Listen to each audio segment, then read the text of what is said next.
It's Mike Mosh, Ryan on a Friday. We're getting ready for Eagles and Patriots. Jim McBride from the Boston Globe covers the Pats as this New England team, very tough to get a read on. Jim, I think we're all just assuming, well, it's the Patriots. Well, it's Brady and Belichick. They've got to be good.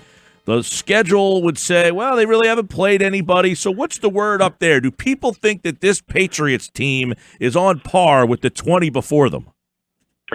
Well, I think that this stretch of games for them is going to answer a lot of those questions. When the schedule came out this year, I think a lot of people pointed to the Ravens game, which they lost 2 weeks ago, as kind of the real start to the season, because as you said, the early part of the schedule, they played the Dolphins, the Jets twice, the Redskins. So I think people pointed to this stretch of games, the Ravens, the Eagles, the Cowboys, the Texans, and the Chiefs as the real meat of this schedule. So I think a lot of people are anxious to answer those questions, and this bye week has really has made people even antsier, because the last time they saw the Patriots play, they lost to the Ravens in pretty convincing fashion. So I think a lot of people want to see just where this defense is that played so well the first 8 weeks of the season, just where they really stack up against a good stretch of teams here. And I think we're going to start to find out soon.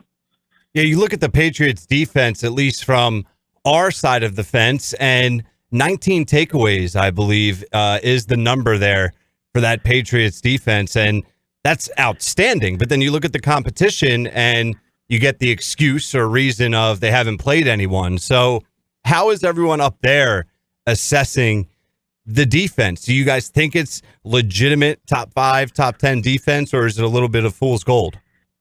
Yeah, I think so. I think they're a legitimate defense. I mean, there's a lot of players on this team that have played together for a long time. They're veterans.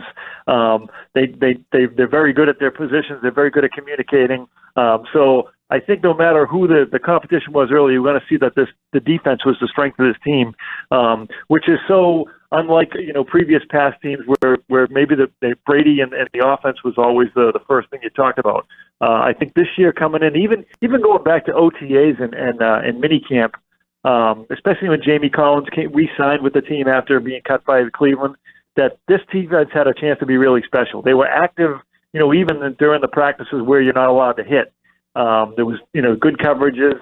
Guys were where they were supposed to be, and I think they've carried that over. And they're very versatile in the front seven, and they're very experienced in the back four. So I think people thought this defense was going to be really good. They've returned two interceptions for touchdowns, 2 fumble returns for touchdowns, 2 block punts for touchdowns. So, I think people realized that this was going to be a good defense. Now they suffered their first real hiccup against the Ravens, facing Lamar Jackson, but, that's a guy that I don't think anyone's really figured out how to stop yet. So we'll see this weekend how they do against Carson. Jim, how do you expect the Patriots offensively to attack the Eagles? The Patriots, obviously, with their offensive line issues, have struggled to run the ball. The Eagles have a very good run defense, and usually they're even better at home this year. So it would seem to be that the Patriots are going to be in a lot of passing situations, which I don't think is where they want to be. So I'm wondering how you see this playing out. Yeah, I think they had, when they struggled a little against Baltimore, they went to that up-tempo attack, and they were really, until Edelman fumbled that pass on the opening drive of the second half, they had kind of found their groove. And I think, without that fumble, they might have taken the lead on that drive, and it might have been a whole different game. So I think you'll see some up-tempo. I wouldn't be surprised to see N'Keal Harry, the rookie first-rounder, play his first game. He was been on injured reserve. He suffered a couple leg injuries in preseason. Really big physical receiver. Probably doesn't have that breakaway speed that a lot of elite receivers have, but a very competitive guy. And I think a guy that him along with Sanu will probably help this passing attack, and kind of get him straightened out. And, I think Isaiah Wynn comes back next week against the Cowboys, and that's when you might see the running game kick in a little, when they have a little continuity on that offensive line, because they've really struggled in that area this year, as you mentioned. Some of us were surprised here, Jim, that the Eagles did not put a waiver claim in for Josh Gordon. So from your knowledge, was there anything other than what we already know about what he's gone through with Cleveland, but was there anything else going on there that might have been a red flag for claiming him? I can't point to any specific event. I just think that there was that the sentiment was that they just couldn't rely on him anymore. I know I had heard rumors of being late for meetings. I've never been able to confirm that, but if you're not 100% involved in this program, then you're just a distraction, and they don't have time for you. So I have a feeling that's the lack of reliability in that area might have been one of the things that kind of was the tipping point for them, especially where they were able to acquire Sanu. They knew they were going to have N'Keal Harry back, and really there's only so many balls, as they say, to throw to, and I think that he was just the most least reliable one. And it's kind of ironic because the last play we all remember him playing was chasing down a fumble return for a touchdown in the Giants game on that Thursday night. He made a great play, injured his knee on that play, and we never saw him again. So it was kind of a mystery, but I'm sure at some point we'll find out, just why he was no longer a good fit in the New England program. Jim McBride covers the Patriots. He's with us here on the Boardwalk Honda Hotline, and this is a Patriots team that does not run the ball all that well. The Eagles do not defend the pass all that well. So is this a game where Belichick says to Brady, "Hey man, I need you to kind of throw it all over the yard"? Is that the feeling this week? Is that you're going to see it in the air a lot? Yeah, I wouldn't be surprised. He's always, as long as Tom Brady's there, the passing attack is always going to be the number one offense. The number one, goal for this team is to establish that. I think where Mohamed Sanu has really picked up this offense quickly over 2 weeks.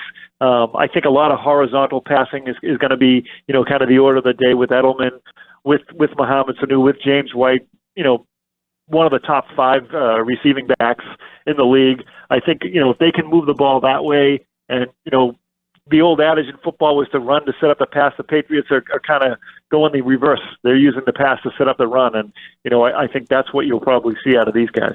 Yeah, and I know that the Eagles are a team that has run the ball well. Ryan kind of touched on that New England does not stop the run all that much, so are they anticipating a heavy dose? It's interesting, though, because we don't know that Jordan Howard's going to play. That kind of came out of right field. Darren Sproles out for the year today. They brought Jay Ajayi in. The last time the Patriots saw him, that was in the Super Bowl, so obviously the Eagles' running situation seems to be a mess. But is that the thought, is that, hey, we don't stop the run all that well, and we anticipate the Eagles with that offensive line coming at us? Yeah, I think so. Especially against the Ravens, they struggle with Lamar Jackson and Ingram. But even going back 2 weeks ago or 3 weeks ago because of the bye, they struggled to start Nick Chubb against the Browns. The only reason that game wasn't as close as it was because Chubb fumbled twice during a couple of early series. But I think, that teams probably look at that run defense and say, that's an area we're going to attack. But I also think the Patriots, with a week to prepare, have probably been making adjustments to kind of shore up that run defense. So I wouldn't be surprised to see a stronger, run defense out of the Patriots, particularly that front seven, plugging the gaps in kind of the interior, part of the defense. Jim, how often have you seen this year Stephon Gilmore man coverage on a flex tight end? I haven't really seen that since the AFC Championship game when he covered Kelsey. Mm-hmm. But I wouldn't be surprised to see him do that this weekend. He's got the length and the size to cover tight ends.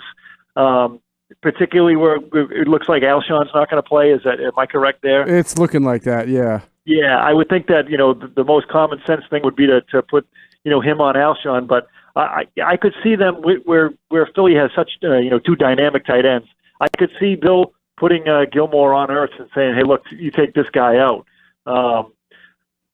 I know Gilmore in the past has said it's been easier for him to cover tight ends because they're not as quick, and he's got that size. But they also have J.C. Jackson, who's a pretty sizable corner, and he did a good job on Kelsey in the AFC Championship game too. So they've got 3 guys that they've used on tight ends: Gilmore, J.C. Jackson, and Patrick Chung, who's really made a living out of covering tight ends. In the flat. Except for when he was here. Jim McBride, Boston Globe. We'll leave you with this. When anybody has the Patriots on their schedule, the fan base almost chalks it up as you're not winning that game. Now, New England lost 2 weeks ago. Very rarely do they lose 2 times in a row, although it did happen twice last year. But how do the Patriot fans view Philadelphia at 5-4? I think there's a lot of respect there. I think they looked at this team as one of the tougher ones on the schedule when the schedule came out, and I don't think that boy, am I going to sound cliche here when I say throw the records out, but I think that they know that this is a team that's probably better than 5-4. So I think there's a lot of mutual respect there. This isn't like they're not treating this like they're going into Washington to play the Redskins. All right, Jim. As we know, the Eagles host the Patriots in that game, 4:25. Listen to it right here on 97.3 ESPN. We appreciate your time, Jim. Thanks for having me, guys. Jim McBride from the Boston Globe, like all guests, appeared via the Boardwalk Honda Hotline.